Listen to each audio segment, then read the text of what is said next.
Hello children, welcome to science. Today we are going to learn second lesson electricity. Children, can you imagine our life without electricity? That is, if there is no power supply, what will happen? We cannot operate computers, we cannot watch TV, we cannot play music, we cannot iron our dress, we cannot even attend the online classes. Nothing in this world can move without electricity. What is electricity? Electricity is the flow of electric charge or current. Okay, next, sources of electricity. There are two sources. One is natural and another is artificial source. Most living things including human beings can generate electricity in their body.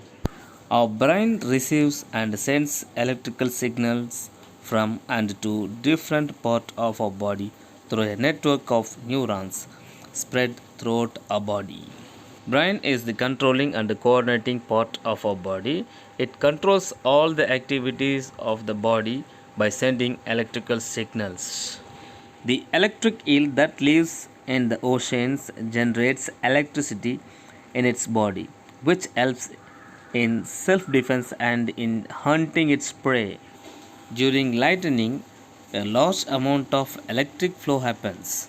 Lightning can happen between clouds and the earth, between clouds or within a cloud. Lightning is dangerous when it happens between the earth and the cloud. It can damage tall buildings.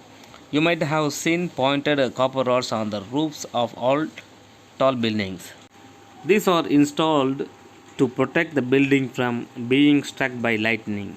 They are called lightning arresters. Next, artificial sources. These are devices that produce electricity from chemical reactions. Cell. A cell basically contains two metal rods or strips called electrodes surrounded by a substance called electrolyte.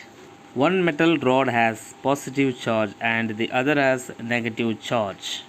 Next, type of cells.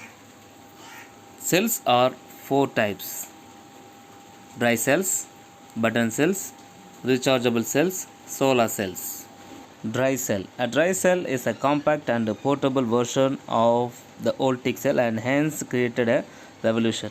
It's widely used in torchlights, radios, clocks, wristwatches, remote controls. It's also called a dry form of Lagrange cell. Button cells. Button cells are still more compact and used in watches and calculators. Dry cells and button cells have to be discarded after usage. They cannot be recharged and reused again.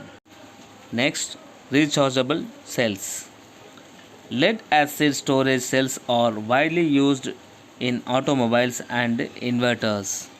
Nickel cadmium cells and lithium ion cells are other examples of rechargeable cells. They are used in mobile phones and laptops. Next, solar cells. We are familiar with the solar cells which transforms sunlight into electricity. They are used in the lighting of streets, traffic signals, watches and calculators. Children, solar cells converts light energy into electrical energy. Next, production of electricity. Children, as I already told you in previous lesson, energy cannot be produced. The same way we cannot destroy energy, but can convert from one form to another.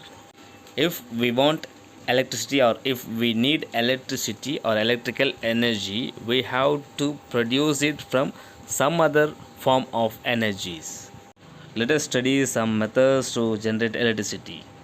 Hydroelectric power generation. This is the most economical way to produce electricity. This is pollution free also. The only disadvantage is that it depends on rainfall. In this method, the kinetic energy of flowing water is converted into electrical energy with the help of a generator. The same way, In windmill, the kinetic energy of air is converted into electrical energy.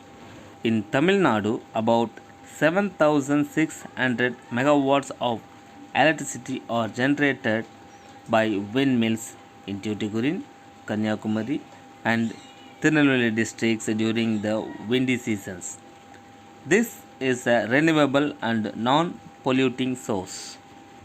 In thermal power stations, thermal energy is converted into electricity. Fuels like coal and diesel are burnt to generate electricity.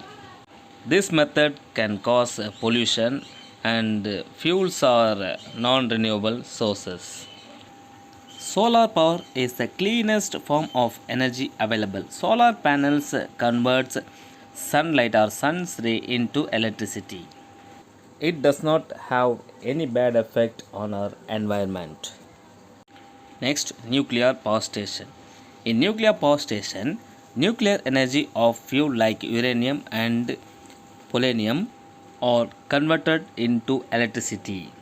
In nuclear power stations, atoms are split, that is, uranium and polonium, either uranium or polonium atoms are split. When we split atom, heat energy will be produced. The produced heat energy is used to boil the water. So, boiling water produces a steam which is used to turn the turbine or to turn the generator to rotate. The steam makes the generator to rotate. By rotating generator, electricity will be produced. Children, do you remember law of conservation of energy as I already told you? That states energy can neither produce nor be destroyed, but we can change one kind of energy into another. In above mentioned methods, one kind of energy is changed into another. In hydroelectric power, the kinetic energy is changed into electricity. In wind, the same way in windmill, the kinetic energy of wind is changed into electricity. In solar panel, the light energy is converted into electricity. In nuclear power station, heat energy is converted into electricity. Children, today we learnt sources of electricity and production of electricity. In next class we will learn conductors and insulators of electricity, electric circuit, types of circuit, electric safety. Thank you children. See you next class.